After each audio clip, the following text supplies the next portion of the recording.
بسم اللہ الرحمن الرحیم۔ محترم سامعین کرام، اسلام نے ہمیں جہاں قربانی کرنے کا حکم دیا ہے اور لاکھوں کروڑوں لوگ اللہ کی راہ میں بے شمار جانور قربان کرتے ہیں،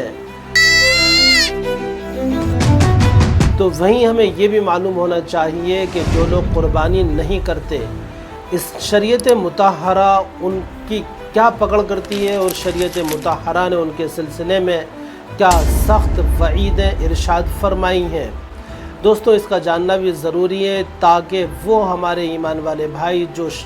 شریعت کا اتنا بڑا حکم توڑتے ہیں، اللہ کے حکم سے منہ موڑتے ہیں اور دولت کی لالچ میں قربانی جیسے عظیم الشان عمل کو چھوڑ دیتے ہیں،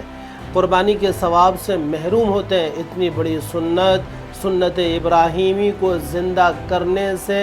وہ دور رہتے ہیں، ان پر شریعت مطہرہ نے زبردست پکڑ کی ہے۔ دوستوں، اس لیے کہ قربانی اسلام کے شعائر میں سے ہے اور عظیم الشان شعائر میں سے ہے، لہذا ہر صاحب نصاب کو، ہر مالدار کو خوش دلی کے ساتھ میں اللہ کی راہ میں قربانی کرنے کی ضرورت ہے۔ تو جو لوگ قربانی نہیں کرتے، اس کے سلسلے میں شریعت ہم سے کیا کہتی ہے؟ ابن ماجہ کی روایت ہے 3123 نمبر، آپ صلی اللہ علیہ وسلم نے ارشاد فرمایا، من کان لہ سعۃ، جس شخص کے پاس گنجائش ہے،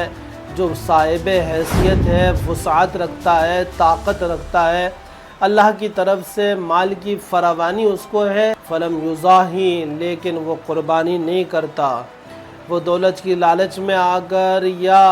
لاپرواہی میں ہی قربانی نہیں کرتا، تو آپ علیہ السلام نے ایسے شخص کے بارے میں سخت وعید ارشاد فرمائی ہے۔ آپ نے فرمایا، فلا یقربن مصلانا، ایسے لالچی کو اور ایسے حریص کو، ایسے دولت کے رسیہ کو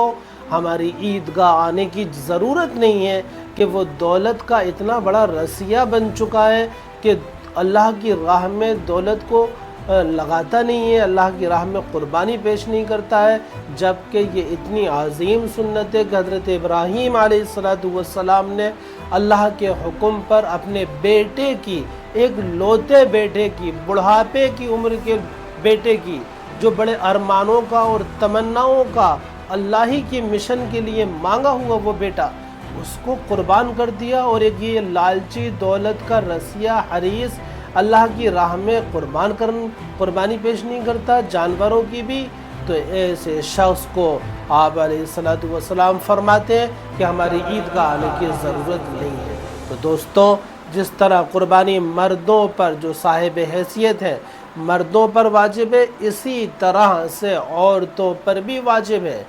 جو مائیں بہنیں صاحب حیثیت ہیں ان کو بھی قربانی کرنا چاہیے، اور بسا اوقات مردوں سے زیادہ عورتیں صاحب حیثیت ہوتی ہیں، کیونکہ سسرال کی طرف سے ان کو جو زیورات کی شکل میں ملتا ہے تو وہ اتنا ہوتا ہے کہ 52.5 تولہ چاندی کے برابر اس کی قیمت پہنچتی ہے، لہذا وہ عورتیں بھی مالدار ہیں اور ان کو بھی قربانی کرنا چاہیے، اس میں کوتاہی سے بچنا چاہیے۔ قربانی کن کن لوگوں پر واجب ہے؟ بچوں پر یا عورتوں پر یا صاحب نصاب کن لوگ ہیں؟ اس کے سلسلے میں میری ویڈیو پوری وضاحت کے ساتھ میں اس سے پہلے آ چکی ہے۔ آپ امن کے پیغام چینل کو سبسکرائب کریں، ویڈیو کو دوسروں تک شیئر کریں تاکہ ہمارے ایمان والے بھائی بھی خوش دلی کے ساتھ میں قربانی کریں اور اتنی سخت گرفت کے اندر وہ لوگ نہ آئے۔ اللہ ہمیں عمل کی توفیق عطا فرمائے اور خوش دلی کے ساتھ قربانی کرنے کی اللہ ہمیں تو خوب توفیق عطا فرمائے۔ وآخر دعوانا ان الحمد للہ رب العالمین۔